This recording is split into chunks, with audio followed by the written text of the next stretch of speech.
Hi Snakes, my name is Jess, and I came here today with an idea called Heat Wave. And pretty much what it is it's a heated driveway to remove snow for when it snows. And essentially what it is just like you install it on your driveway, this heat pad, and it melts the snow right off the driveway, so that you don't have to go out there and shovel it in the freezing cold. Do you just like put it on top of the driveway, or how does that work? So we thought about this a lot.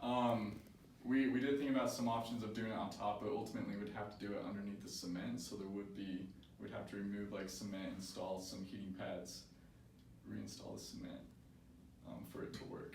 And then there would be a switch that you'd have that you'd turn on the heating pads under the cement, and it would melt the snow off. Seems like it would be pretty expensive. How much does it cost? Yeah, so it is kind of expensive. It would cost around like a few grand at least to get that thing set up and started, not to mention the electricity bill, but we really think that would be worth it the people that do install it, because they won't have to go outside in the freezing cold or pay someone to shovel their snow away every time it snows the driveway. So you haven't sold any yet, is what you're saying? Right, no. Oh, I just want to be clear. I'm out. Well, I think I'm out too. I don't really like the idea. No. you know what, and that's okay. That's okay. A good person, a good entrepreneur always has a backup. And actually I have one. It's called Snuba. And essentially what it is, it's going based off that idea of snow removal, but instead it's a robot, kind of like a Roomba, but like a snow plower that's just outside that you can turn on, and it will just plow the snow for you. Isn't that dangerous? The testing's gone all right. It shouldn't be that dangerous as long as you leave out the cats off the driveway and stuff. Have you asked people if they would buy this? What's the feedback you got? Right. So we got some feedback. Some people were like, yeah, it's kind of a cool idea, but they wouldn't want to pay the amount that we would have to sell it at to make money. Other people, we just realized, they don't own their property, or it doesn't snow enough here for them to actually want to buy it. But there was a lot of good potential. A lot of people were like, oh, that's kind of cool, that's kind of neat. So I thought that was pretty neat. Well, for me, I like to pay little kids to pave my driveway, keep the community all involved. So for that reason, I'm out.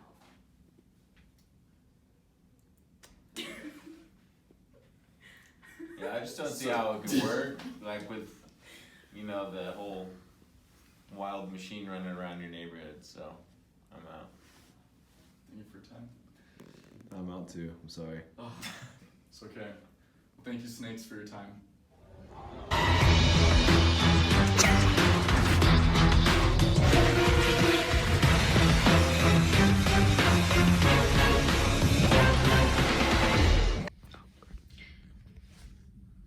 Howdy Snakes, my name is Doug, founder of Dough Hut. So there's a problem here in Provo. If you want a good donut, there's nowhere to go. The closest place is Orem, Krispy Kreme. The Dough Hut reinvents the donut into a delicious, fluffy ring, nothing like you'd ever imagine. The main reason why people don't buy donuts around here is because there's no location and they don't taste good, if you can find them. Let's see. Okay, I got one. Oh, you started already? Okay.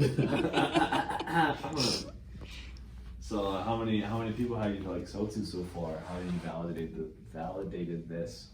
So we started out, we did an event for a company, sold over 150 donuts there. We also gave donuts to the Cougarettes, and they loved it. They posted all kinds of pictures and stories on their Instagrams, so that was really cool. And we've got a couple weddings coming up that we're gonna cater for, so it's been good so far. Nice. What is your main way that you're advertising Dough Hut? So it's mostly through Instagram right now, just going on stories and tagging people, trying to get a big follower base. because that's all we do right now is events. And then hopefully in the future we'll be able to open up a truck.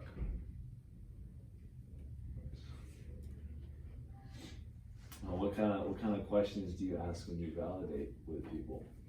So typically we ask them like how often they go out for dessert, and if they do, if they like donuts. If they don't like donuts, why not? Is it because they're not typically very good, or why not? And we also ask them how much they pay for a donut. Most companies that people get to cater their weddings and stuff is Chip and Penguin Brothers and stuff like that. They're really expensive. They're like $2, $3, $4 per person. But donuts are much easier to make for really well, really cheap. So we can typically do it for a lot better, a lot cheaper.